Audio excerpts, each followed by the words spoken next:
Shalom saudara-saudara yang dikasihi Tuhan Yesus Kristus. Hari ini Kamis 22 Juni 2023, saya dan istri saya Yvonne Yolanda akan mengajak saudara merenungkan firman Tuhan dengan panduan 4M.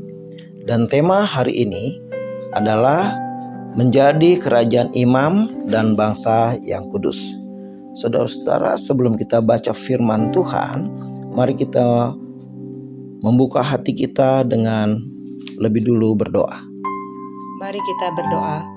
Bapa, dalam nama Tuhan Yesus, terima kasih atas kesempatan yang indah untuk kami membaca dan merenungkan firman Tuhan. Engkau sertai dan berkati dari awal, pertengahan hingga akhir. Di dalam nama Tuhan Yesus kami berdoa dan mengucap syukur. Haleluya, amin. Baik, firman Tuhan hari ini diambil dari Keluaran 19 ayat yang ke-6. Ibu Yvonne tolong dibacakan. Keluaran 19 ayat 6, demikian firman Tuhan. Kamu akan menjadi bagiku kerajaan imam dan bangsa yang kudus. Inilah semuanya firman yang harus kau katakan kepada orang Israel. Demikian firman Tuhan. Adakah pertanyaan yang akan diajukan? Pertanyaannya, apa maksud dan tujuan Tuhan mengeluarkan bangsa Israel dari Mesir? Baik, saudara-saudara, dalam konteks Kejadian, maksud Allah bagi Israel ketika mengeluarkan mereka dari Mesir, mereka harus menjadi kerajaan imam, yaitu dipisahkan, dikhususkan untuk pelayanan Allah dan umat. Imam yang ditentukan sebagai pengantara antara umat dengan Allah. Imam yang berdoa, imam yang mempersiapkan ritual-ritual ibadah, imam yang mengadakan persembahan korban pendamaian, imam yang mengajarkan umat firman Tuhan. Bilangan 6 ayat 22 sampai 27.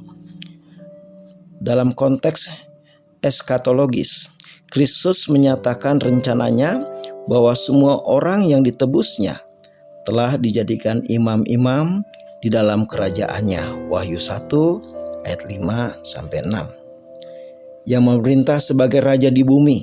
Wahyu 5 ayat 10. Mereka akan memerintah sebagai raja bersama-sama dengan dia 1000 tahun lamanya. Artinya, menjadi kerajaan imam adalah setiap orang percaya berfungsi sebagai imam yang berdoa dengan kuasa Allah. Sehingga ketika kita berdoa disertai dengan otoritas ilahi yang diteguhkan dengan tanda-tanda ajaib.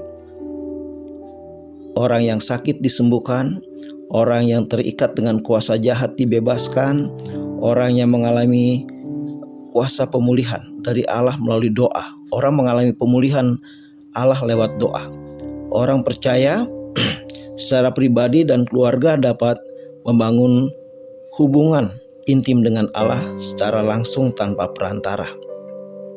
Ketika beribadah, setiap orang percaya dapat berjumpa dengan Allah melalui firman-Nya, puji-pujian dan juga penyembahan.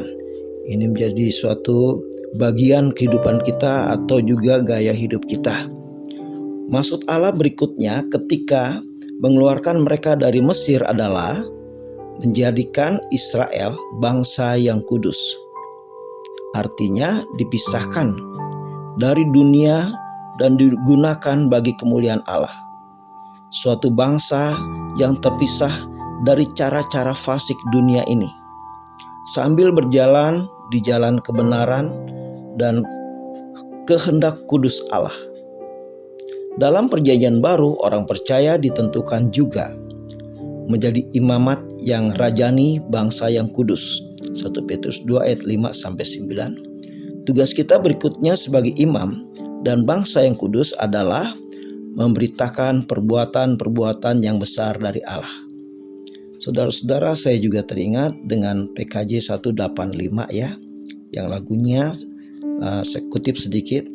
Tuhan mengutus kita ke dalam dunia, bawa pelita kepada yang gelap, dan seterusnya.